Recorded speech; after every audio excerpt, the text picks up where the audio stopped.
ഒരു brown shade എടുക്കുക. നിങ്ങളുടെ കയ്യിൽ ഏത് മേക്കപ്പ് ഇതാണ് ഉള്ളതെന്ന് വെച്ചാൽ ബ്രൗൺ ഷെയ്ഡ് എടുത്ത്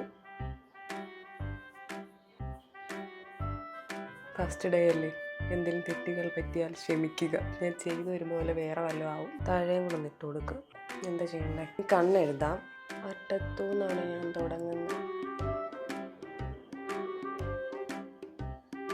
അപ്പോൾ ഇത്രയാണ് നമ്മൾ ചെയ്യുന്ന കണ്ടിട്ടുണ്ട് കണ്ണിൻ്റെ ഇന്നർ കോർണറിൽ. പക്ഷെ അത് നല്ലതാണെന്നാണ് എനിക്ക് തോന്നിയിരിക്കുന്നത് കേട്ടോ.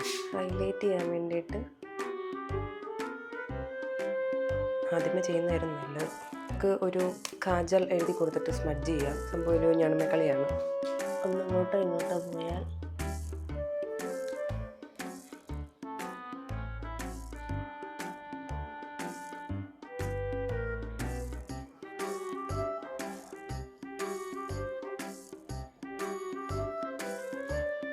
ശരിയാണെന്ന് എനിക്കറിഞ്ഞൂടാ കേട്ടോ. ഈ മസ്കാര അപ്ലൈ ചെയ്തുള്ളൊരു പണിയെന്ന് പറഞ്ഞാൽ ഇത് പോകത്തില്ല.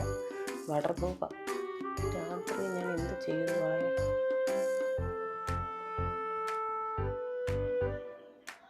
വിജലംബിപ്പിച്ച് വെക്കുക.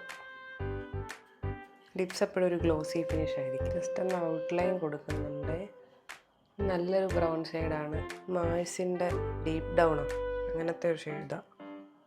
നമുക്ക് സ്റ്റുഡിയോ എന്ന് വാങ്ങിച്ചൊരു ലിപ് ടിൻ്റ് ഇട്ട് നോക്കാം. ഇതെങ്ങനെ വർക്കാവുമെന്ന് എനിക്കറിയില്ല.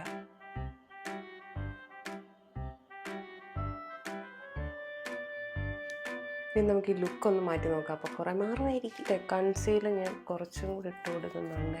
ഇവിടെയൊക്കെ കുറച്ചും കൂടി ഒന്ന് ഹൈഡ് ചെയ്ത് നല്ലതായിരിക്കും എന്ന് തോന്നുന്നു.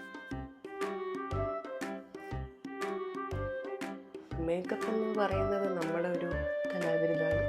അപ്പോൾ അത് കുളമായാലും നമ്മുടെ കലാവിരുതാണ്. കുറച്ച് ഹൈലൈറ്ററും ഇരിക്കട്ടെ.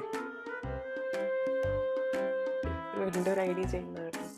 എത്രമാത്രം വർക്ക് ചെയ്യാമെന്ന് എനിക്കറിയുന്നത്. ഇതുപോലൊക്കെയാണ് ഇരിക്കുന്നത്. നമുക്ക് ഡ്രസ്സൊന്ന് ചേഞ്ച് ചെയ്ത് നോക്കാം. അപ്പോൾ മാറുമായിരിക്കും.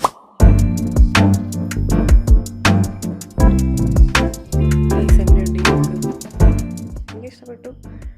ഇത് നല്ലതാണെങ്കിൽ പറയുക, കമൻറ്റ് ചെയ്യുക. ഞാൻ ഇങ്ങനെയൊക്കെ നമുക്ക് ഒരു ഇങ്ങനെയൊക്കെ നമ്മളൊരു ബെറ്റർ വേർഷനിലോട്ട് എത്തത്തുള്ളൂ. സ്റ്റാർട്ടിങ് ആണ്. അപ്പോൾ അതിൻ്റെതായിട്ടുള്ള മിസ്റ്റേക്സ് ആണ്. എങ്ങനെയാണെന്ന് കമൻറ്റ് ചെയ്യണേ.